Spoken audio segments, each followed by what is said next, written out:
Hello viewers, and welcome to the second part of this video. Now there's one thing I didn't mention last video is the one thing, if you have been following my last video. Now if you only follow my video and didn't do the lab with me, I can tell you won't get far enough. You won't get far enough. You won't get practice that way. You may have learned something, but knowledge is one thing, but I'm afraid to say this, but practice is another thing.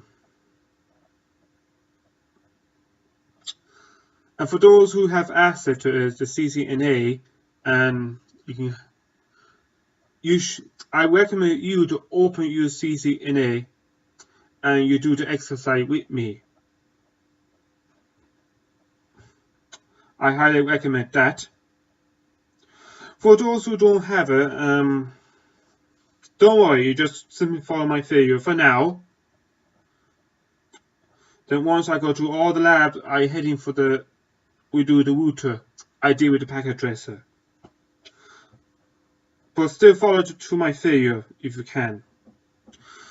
If you want to try, you could try with the router. So now let's continue on.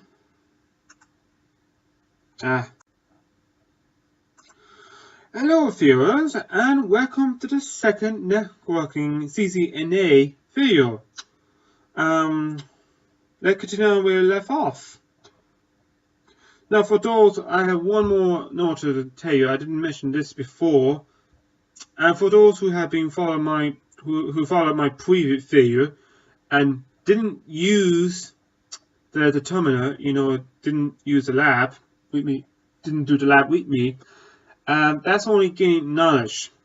You won't get it. You're not practicing. You only gain knowledge. I can tell you, knowledge is one thing, but practice is another thing. You need practice so you get really and truly good at this. Practice. You cannot escape from that. For game design, same thing. I cannot stress this enough. You need practice. For those who don't have access to this, probably they don't. This is a packet tracer you can download, and then you can use packet tracer. The only downside to that packet tracer is you have to set up the router, because the router here is set up. In packet tracer, it's not. Hopefully, I try to show off how to set up the router. If you don't know, don't worry about it. Just follow to my video. Just watch my video. You gain some knowledge. That way, next time you do the lab with me, you have some knowledge and you be ready. So for this reason, I say enough. We continue this video now. So next one is content sensitive help. So what he's saying here is we're going to enter the project executive mode. So, alright, I just want to go back a level here, and there's the exit. Now we're on the user executive mode. Now, if you don't know the commands, you shift and question mark, and there's a question mark. The question mark is near the L key, so hit the question mark. And give you a whole bunch of options. Now, let's go. So the whole bunch of options. So let's go for ping, for example. Let's go ping. Now you can go on the next level, question mark, and give you a whole bunch of options. You go IP. And there you go. Now, we're going to move on to the next level. Enable. And this will open new option. And, well, you need to be nice and quick here. If you're too slow, there may be a timer, so try to be quick. Now here we're going to try to set up clock. We set up the time. So we'll go to set up clock. We're going to click a question mark to see what we have. We're going to set the time. So set. Hit the question mark. What kind of argument are passing? Here the HH semicolon MM semicolon SS. So here is setting hours. This is in a 24-hour clock, by the way. Now the time is 23:19. We're going to say 23. Now minutes, we got 20. Second, 00. Just watch out. That is passing an hour. Is 24 hour. Minutes up to 59 actually. 59. And it's up to 59 seconds. It is actually up to 23. Next thing is to ask you for the days of the months. So we're going to enter the fit. I will do 05 for the safety. Now the months. Now you want to enter May's at this letter. And the year is 2014. And we have the clock. Of course we're going to do the show. So we're going to show. And I'm going to take it to is the clock. Show clock, and they give you the time. Now the time, the accuracy of the time is close. The precision of it is a millisecond. PST. And the Greenwich Mean Time. And we're at. Now the next thing is into some comment. Every program, even C# language, Java program, oh by the way C# I'll be showing that off. And I should be able to show that off. Everything and just basic, I've done them all. You need sort of commands.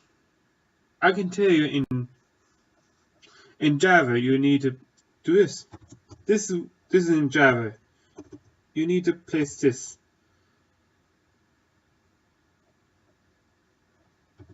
Well, actually, it's this. You need to place that.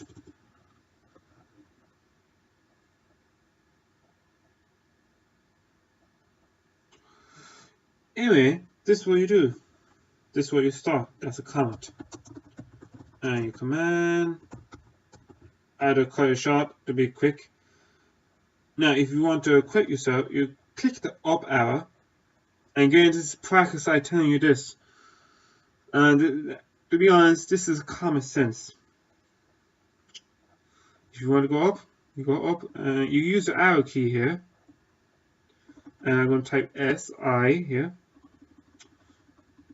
It's functionally pretty much similar to Microsoft Word. Backspace. You click into.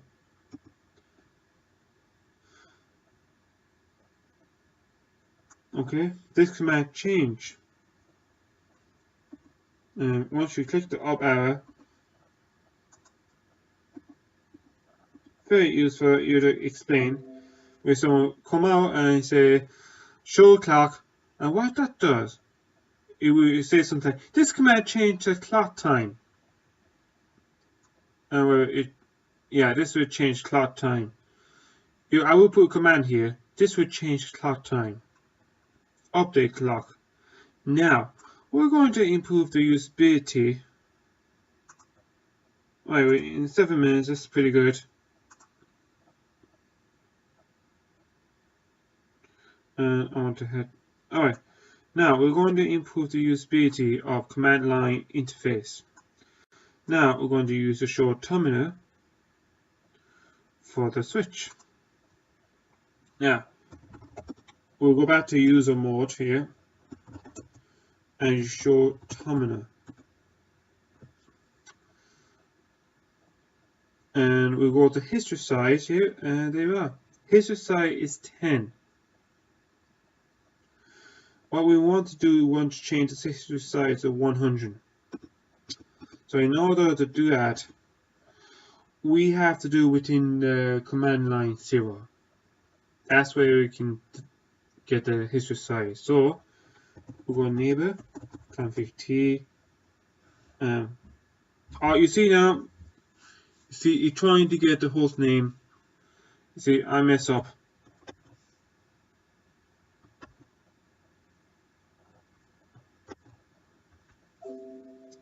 What I did is I Control Alt 6. That's what X me out. You're trying to get the host name.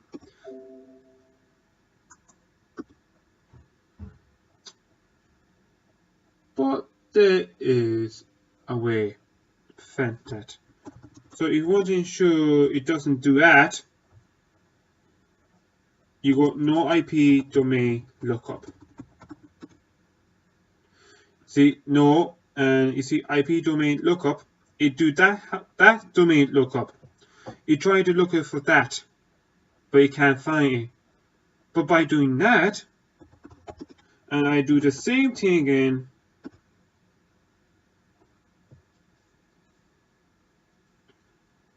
it doesn't allow it. So very safe way. No IP domain lookup.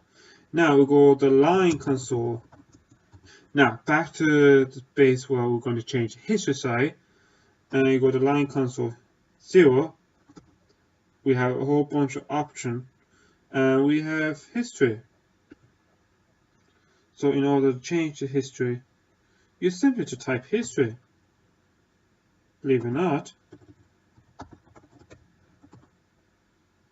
history size, and this is the buffer size. This is how many it can display.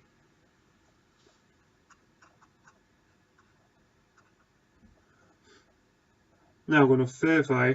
As you see, no IP domain lookup, as I explained earlier on. You see, that's what it caused trouble last time. It should be done at the start. I would highly recommend we do that at the start. If you miss that, it won't translate into IP address.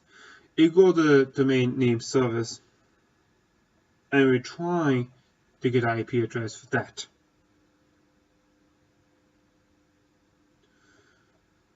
Now we need to ask the exe timeout. If we find out it's set to 10 minutes.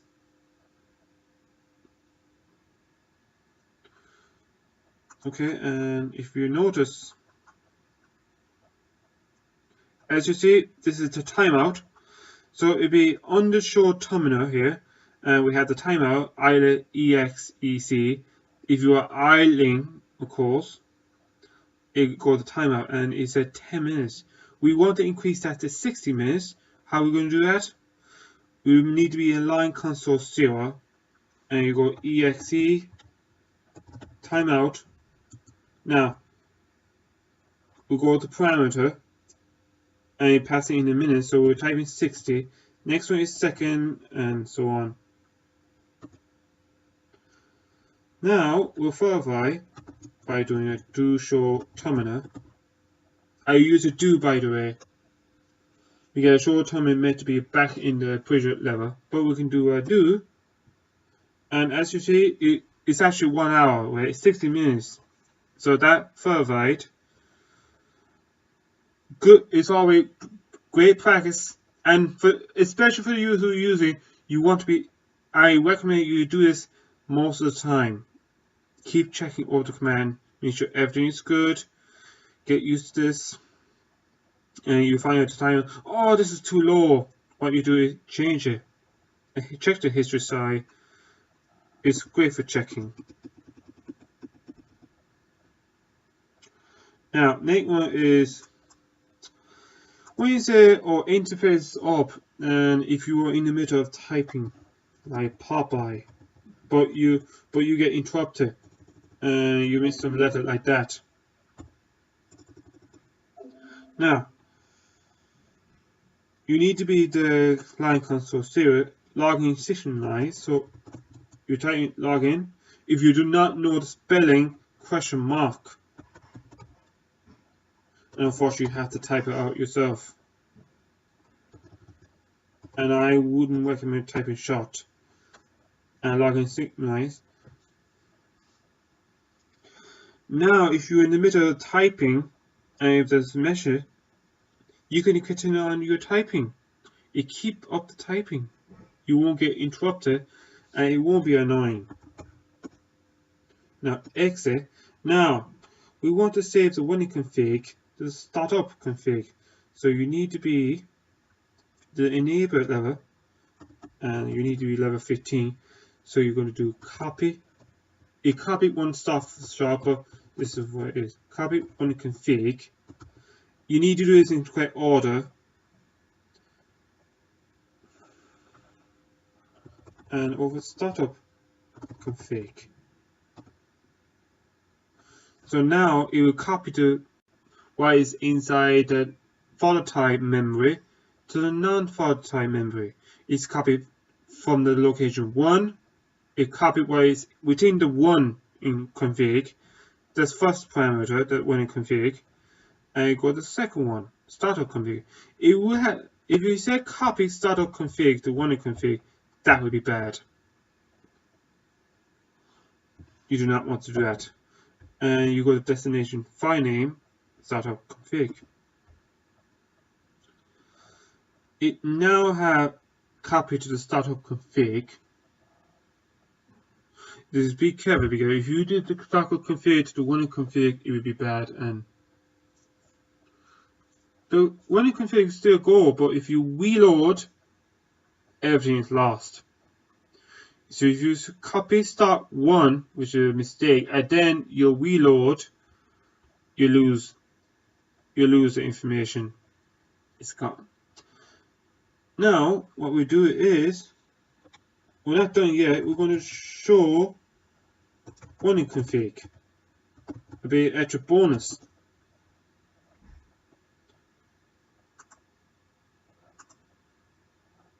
So this is the running config. And this is very important to show you is the current configuration, how many bytes it's using.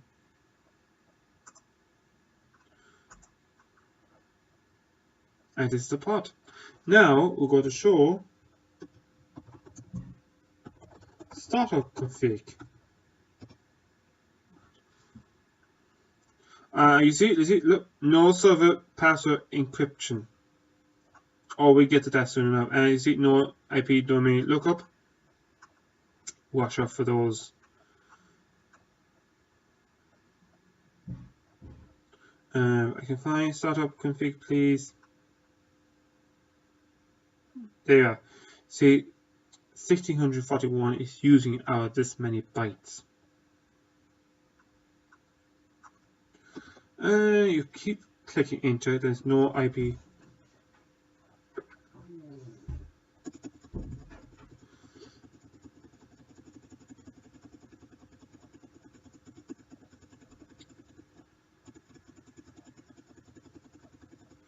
As is a whole bunch of interface.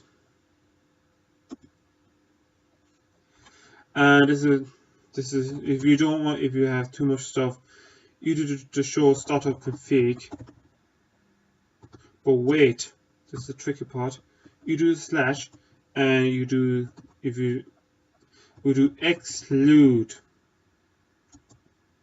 the word interface and hit enter. And now we should have no interface. So once we do that, that spanning tree mode, a whole bunch of information. Yeah, you see the interface is gone, but now the duplex is there.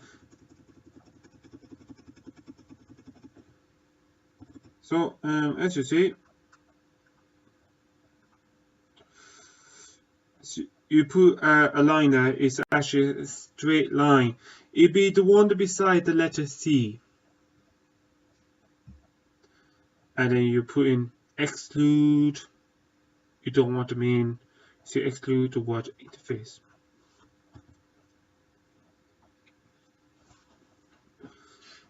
Alright viewers, that is all for this lesson. Sorry it took long, but I think it's a good lesson. So that's all for this video. So please rate, subscribe, and comment on my video. Hope you enjoy it. Didn't take too much of your time. Hope you learned a lot. Did my best. So please rate, subscribe, and comment on my video. And I see you next time.